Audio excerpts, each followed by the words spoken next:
Cette creepypasta s'intitule Ma peur de l'eau. J'ai toujours eu une peur panique d'être complètement immergé dans l'eau. Non pas que je ne sache pas nager ou quoi que ce soit de ce genre, mon père m'a appris, mais il dit que j'ai failli me noyer quand j'étais très jeune. Or cette crainte, car aussi loin que je me souvienne, chaque fois que je me retrouvais sous l'eau et que je regardais vers la surface, je voyais une femme blonde s'approcher de moi avec un sourire chaleureux, ses yeux bleus foncés rêver sur moi. Et ce, même lorsque ce n'était que dans une baignoire. Ça m'a toujours fait ça. Et c'est juste devenu normal pour moi, même si en réalité je me suis jamais vraiment habitué. C'était à la fois déconcertant et apaisant. Elle me donnait toujours l'impression que tout irait bien, mais je l'évitais toujours parce que je n'étais qu'un enfant et que c'était vraiment bizarre.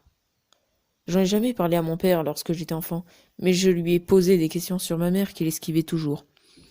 Parfois il se mettait même en colère contre moi parce que j'essayais d'en discuter. Ce n'est que récemment que je lui ai décrit cette apparition.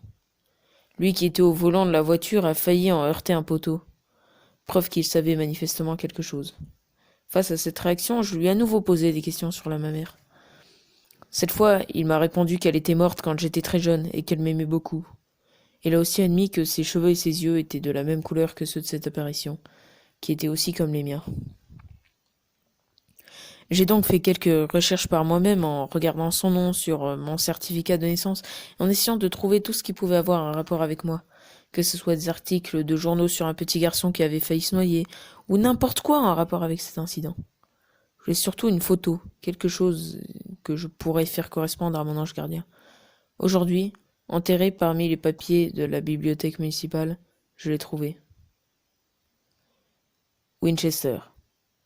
Mary Withy, âgée de 28 ans, s'est noyée hier soir après avoir escaladé une clôture de barbelés et s'être jetée dans un réservoir d'eau qui était proche. Des funérailles sont prévues par sa famille pour le 25 ce mois-ci. 6 mois auparavant, Marie avait été internée pour avoir été reconnue non coupable de tentative de meurtre pour cause de démence. Son mari, Daniel Withy, avait agi assez rapidement pour sauver la vie de leur très jeune fils lorsqu'elle avait été retrouvée en train de le noyer dans une baignoire.